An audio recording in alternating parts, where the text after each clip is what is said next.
Bismillah ar-Rahman ar-Rahim. My name is Salaam. My birth name is Alex Fidel, although my parents pronounce it differently. I was born in 1991 in New York City, and my family is Jewish, but non-practicing, so it's the ethnic view of Judaism.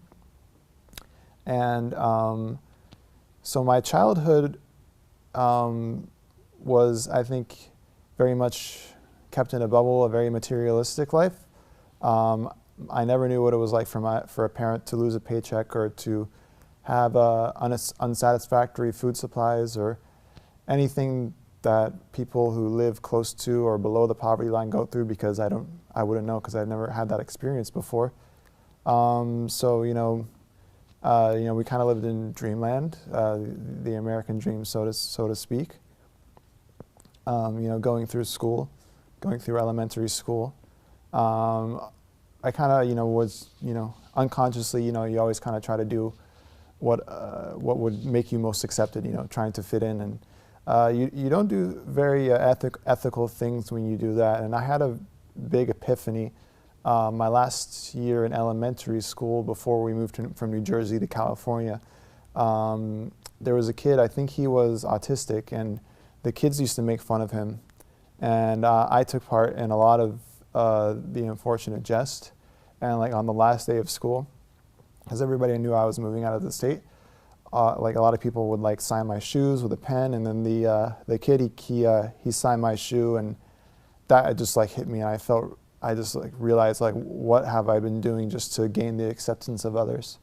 So that kind of clicked in me, and I wanted to change when I came. I wanted to try to have a backbone and always try to be myself. So that was a good stepping stone, but still without God, without guidance. I still had a long ways to go, obviously. My parents were not practicing, and maybe that was a good thing. It left me with a clean slate to be able to soul search, and which would eventually lead me to Islam.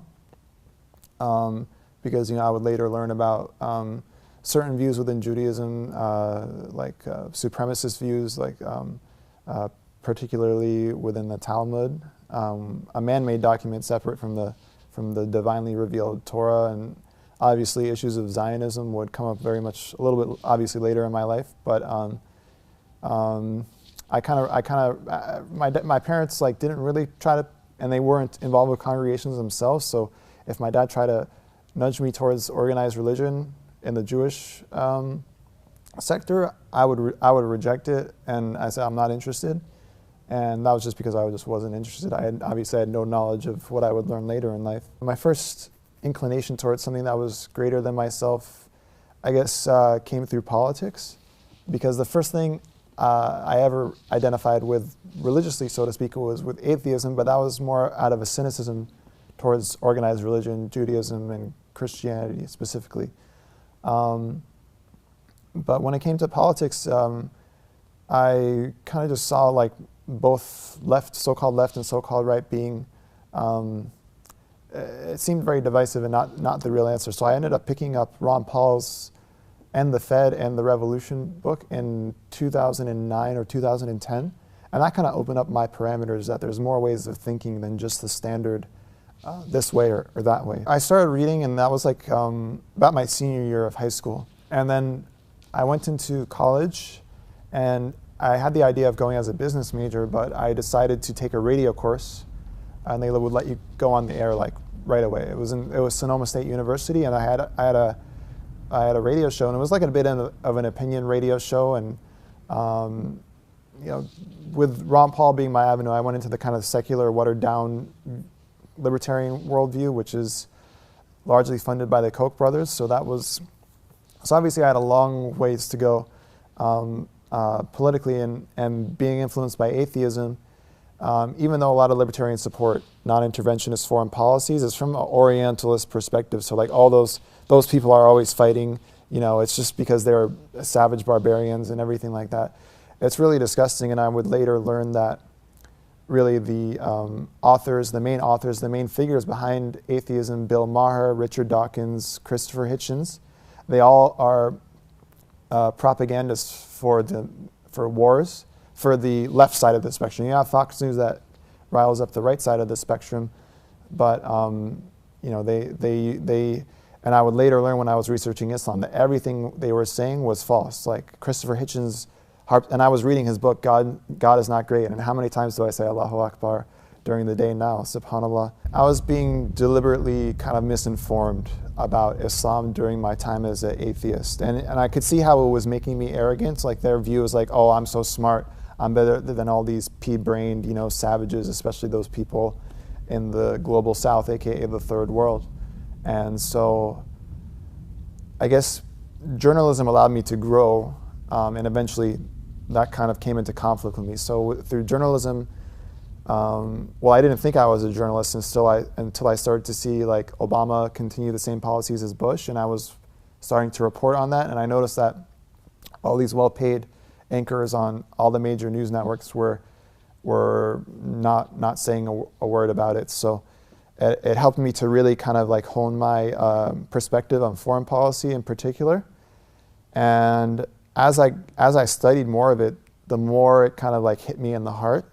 And that's when I started to question my atheism, because I started to think, well, if all these like innocent children are dying, and for what cause? For the petrodollars, for oil, for the Federal Reserve, for profits, there has to be something greater than just the physical world. And this atheism is just like, there's nothing more than just my five senses, and it's all based on kind of like moral relativism, where everyone's like truth has equal weight. The way Allah put Islam in my life was through stages, and He used the medium of journalism, and my I wasn't interested in kind of like celebrity stardom. Like I didn't want to be like the next like Brian Williams or anything like that. I was genuinely interested in seeking the truth and trying to do a good job at being a journalist, which is to make the world a better place and speak truth to power. So around 2012, I ended up, and so I had the idea that there was something deeper, obviously with elections being rigged in favor of the two-party system, wars continuing no matter which party is in power. I kind of had an inkling that something is terribly wrong here, and I ended up interviewing this guy by the name of Rick Simpson. He's a Canadian. I asked him what he thought about President Obama, and he said that he said that President Obama was like a Bilderberg member, and I thought, well, was he talking about Burger King or the Bilderberg Workshop? So I ended up looking up a lot of these things, and then even though I knew about the Federal Reserve, that kind of also implored me to learn about the history of the Federal Reserve, particularly how it was created in secret, that it's actually a private bank, and that's where the issue of usury kind of came up, and to see the tie of all these wars to the central banking. Ron Paul said that a century of total war coincides with a century of central banking, and particularly families like the Rockefellers, who have a heavy influence over the American Medical Association, which tied into the man from Canada who was using alternative medicine to help people. That definitely kind of rearranged my eyeglass, so to speak. And then after that, I started looking into the issue of alternative explanations for September the 11th. And I didn't even know that there was a third building that collapsed at free fall speed with no plane hitting it. And so I began to think well, maybe Islam has nothing to do with what I've been told, aside from maybe, and at this time I knew a little bit about Saudi Arabia and Wahhabism, so maybe, Wahhabis were just, kind of used, but there was a bigger thing going on around them, and there's lots of evidence. There's a group of architects that are in the thousands. They've signed a petition calling for a new investigation, and this is actually a movement that was started by the 9/11 victims' families. So to stand for this is very much patriotic and in support of the families. So around this time, when I'm beginning to question a lot of things about the reality I've been told, and also around this time, I also began to look into the issue of Zionism. and Palestine, and it created definitely a very emotional journey for me. Wondering if I'm responsible for it, like if I'm responsible for all this death and suffering, and I began to realize that as an individual, since I've never pulled the trigger, I've never been to occupied Palestine before. I'm not responsible as long as I speak out, and I will continue to speak out until my last breath. I took a oath upon myself to do that, and it was definitely a growing process to be able to discover these types of issues. And what was interesting is that on 9/11, actually the only people to ever be arrested were 5 Israeli Mossad agents, and that was like, I read that there's like a leak or a government document obtained by the Freedom of Information Act, and I spent one Sunday reading that, and it just like shattered my world. And definitely I really recently learned the Arabic term yaqza, which is awakening, and I think I went through a pretty big awakening process in the beginning of the year 2013. So conveniently around this time, a few hip-hop artists who were either Muslim themselves or had Islamic influence or respect for Islam kind of crept their way into my life, like Public Enemy, Immortal Technique, and Brother Ali. And I remember turning on Revolutionary Volume 2 from Immortal Technique, and some of the things I can remember, like from the fourth branches, like a fake church called the Prophet Muhammad a terrorist, forgetting God is not religion but a spiritual bond, and Jesus is the most quoted prophet in the Quran. And that blew me away because I had no idea what Muslims believed in. I didn't know that Muslims believed in Jesus, and then I would later find out Muslims also believe in Moses and every other prophet. I had my radio show at the time, and so I ended up interviewing a Muslim activist, but instead of asking them about politics, like out of my own interest to learn, I asked them about Islam. And so what they had to say, like about the Islamic view of justice, the oneness of God, the oneness of all the prophets, Islam's view on just economic systems and banking systems and financial systems, it really stood out for me, and to me it aligned with everything that I was thinking. And so I was doing a bit of canvassing on a local college campus, and a week before I had been on that same campus wearing a Palestinian flag as a cape for Halloween, because I had seen the college Zionists wearing like the Israeli flag as a cape like a couple months before. So I wanted to counter that. So a week later, a group of sisters came up to me, and they said, "Oh, I saw you a week ago. Were you the one wearing the Palestinian flag?" And I was like, "Yeah, that was me." And they were like, "Would you like a free copy of the Quran?" And I hadn't thought about that before. I wasn't. And this is the way the type of nudging towards Islam like came to me, as opposed more than I was searching myself. I was doing searching, but it was mostly coming in my direction. And so I said yes, and I ended up reading it. And the first thing is the last khutbah of the Prophet, sallallahu alaihi wa alihi wasallam. The fact that 1400 years ago he was saying, that no white is superior to a black and vice versa, no Arab is superior to a non-Arab and vice versa, except by piety and goodness of character. That was big, and to think that it has a divine weight to it, that this person is a prophet, not just like a regular person. As good as Martin Luther King was, he still was not on a divine level the seal of the prophets, the continuation of Prophet Jesus and Moses, peace be upon them. His stance against usury and interest, and for justice and forgiving women rights, and everything like that. It just really stood out for me. And then I ended up reading the first couple surahs of the Quran. I met a couple brothers at the masjid, and then we sat for the lecture, and then we went to a restaurant, and I took my shahada there in December 2013. And I just felt really amazing. And the first thing when I went home is I tried to do salat and try to learn the positions, but I was I was actually doing it in the bathroom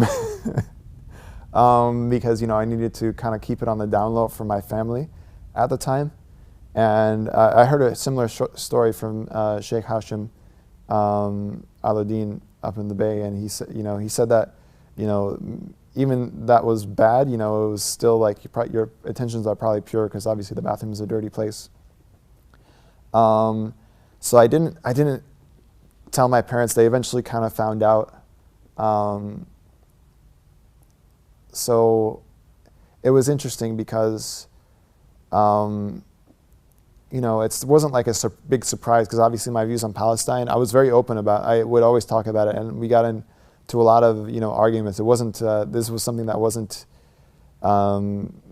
easily dealt with, and so Islam, you know, the moment you know, my parents found out that I was a Muslim, I heard my dad say under his tongue like he was going to run away from like home or something like that, and then my parents would always like, you know, question me of like, am I a terrorist or something like that? And so I'd always, you know, in the political discourse, you know, brought things up, you know, that, you know, Osama bin Laden was supported by the American government and things like that. So that I told them, you know, I saw the true light of Islam, the real Islam.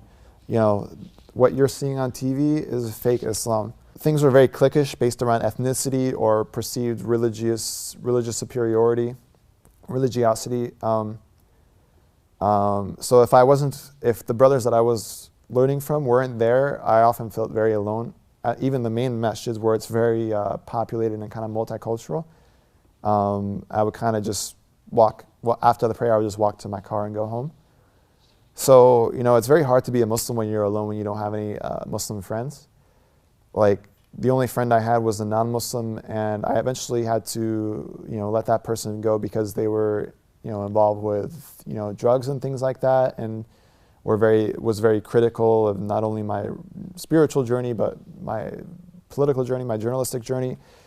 So I never felt like, you know, I was accepted. Like, no one ever gave me a pat on the back and say, like, you're doing a good job, you're actually a good person, or you know, you're on the right track. Between friends and family, you know, it was just constant criticism at that time. So alhamdulillah, didn't let me stray from the religion. So around the time of Ramadan, after Ramadan, I had met a brother online, and none of us had our names changed at the time. Like, he hasn't changed his name, and I hadn't changed I had my name changed, but not on Facebook or anything like that. So he messages me. We eventually realized that we're Muslim, and he sends me this quote. He sends me this quote, and I look at it. It's really beautiful. It's really profound, and it's by a person named Imam Ali. And I look up this person, like, and I realize that this person has such high proximity to the Prophet. He's the son-in-law of the Prophet, the father of the Prophet's grandsons.